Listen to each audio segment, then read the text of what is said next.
السلام علیکم ورحمۃ اللہ وبرکاتہ. نحمد ونصلی علی رسول الکریم، اما بعد فاعوذ باللہ من الشیطان الرجیم. بسم اللہ الرحمن الرحیم. رضی اللہ عنہم ورضوا عنہ. صدق اللہ العظیم وصدق رسولہ النبی الامین الکریم من الشاہدین والشاکرین. کل حمد و ثنا اس مالک حقیقی وحدہ لا شریک کے لیے سزاوار ہے، جس کے دست قدرت میں کل جہاں کی بادشاہت ہے.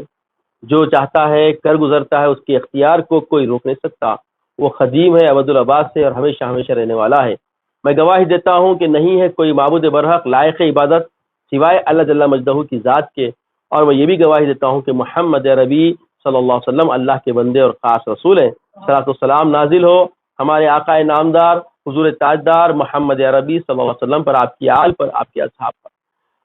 ناظرین اکرام، بزرگان دین، نوجوانان امت، میں سب سے پہلے یہ بات آگاہ کر دوں، واٹس ایپ کے ذریعے، سوشل میڈیا کے ذریعے کچھ کم عقل اور فتنہ پرور اور عصر حاضر کے مفسدین اپنے اپنے حسد بھرے نظریات بھولی بھالی امت کو بھٹکانے کے لیے ظاہر کر رہے ہیں. یہ جو علماء نظامیہ نے، جو آرگنائزیشن علماء نظامیہ کام جو شروع کیے ہیں، اس کا مدعا، اس کا اساسی پہلو اور ان کے نظریات یہ ہے کہ بھولی بھالی امت کے عقائد کا تحفظ کیا جائے، اور ما سوا اس کے ان کے اندر کوئی بات نظر نہیں آتی. یقیناً اخلاص ایک ایسا عمل ہے جس کی برکت سے بڑی سے بڑی تاریکی ہوا ہو جاتی ہے.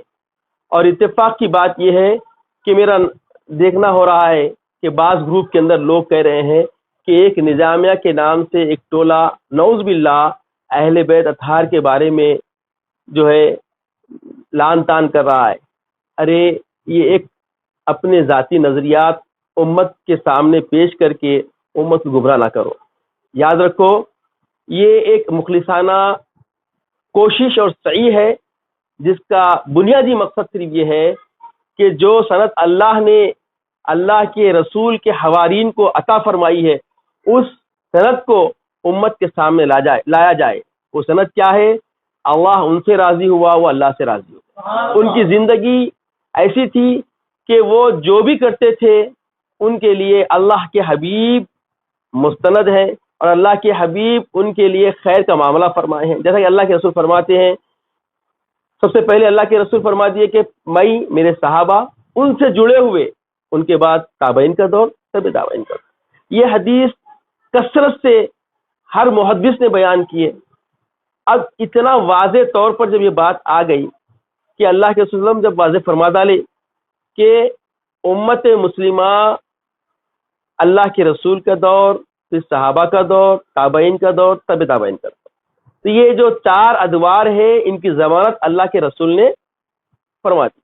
اور پھر واضح طور پہ اللہ کے رسول نے یہ بھی حکم فرما دیا کہ میرے صحابہ کو برا برا مت کہو، اور جو میرے صحابہ کو برا کہے گا اس پر اللہ کی لعنت ہے، تمام ملائکہ کی لعنت ہے، اور تمام لوگوں کی لعنت ہے.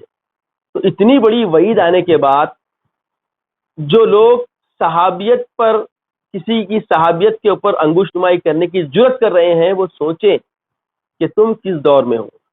نہ تم خیر القرنی کے ہو، نہ تم صحابہ کے دور کے ہو، نہ اللہ کے رسول کے زمانے کو تم پانے والے ہو. اب تم جو دور میں ہیں، اس دور کے بارے میں کہا گیا کہ سیاتی علیکم الزمان، تم پہ ایک زمانہ ایسا آئے گا جس میں اپنے ایمان کی حفاظت کے لیے اگر درخت کی جڑ میں بھی گھس کے چھپنا پڑے، پناہ لینا پڑے تو لے لو. یہ وہی دور ہے کہ آج ہر طرف فتنہ پروری عام ہو گئی. علماء نظامیہ نے ایک صحیح شروع کی ہے، اور یہ صحیح کو اللہ تعالیٰ قبول فرمائے.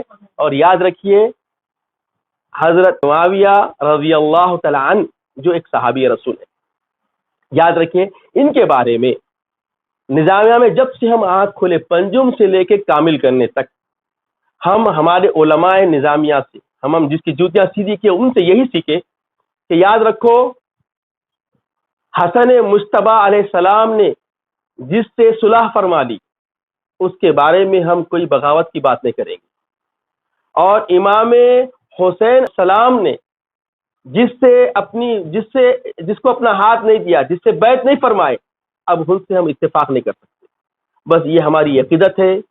ہمارے جتنے بھی نظریات مخلصانہ امت کی بابت ہے، ہم نے آپ کے سپرد کیا ہے. یہ ایک چینل ہے، یہ ایک کوشش ہے، یہ ایک پلیٹ فارم ہے جس کا مقصد صرف اور صرف یہ ہے جو میرے سامنے پیش کیا گیا، وہ یہ کہ بھولی بھالی امت کو راسخ عقیدے کا تحفظ دلوایا جائے. وما علینا الا البلاغ. اللہ تعالیٰ سے دعا ہے کہ یا الہ العالمین ہمیں عزت کی زندگی عطا فرما، ایمان کی زندگی عطا فرما، خاتمہ بالخیر فرما، وقت نزا کلمہ طیبہ عطا فرما، اپنے حبیب پاک صلی اللہ علیہ وسلم کا دیدار عطا فرما. سبحان اللہ و بحمدہ، سبحان اللہ العظیم والحمد للہ رب العالمین.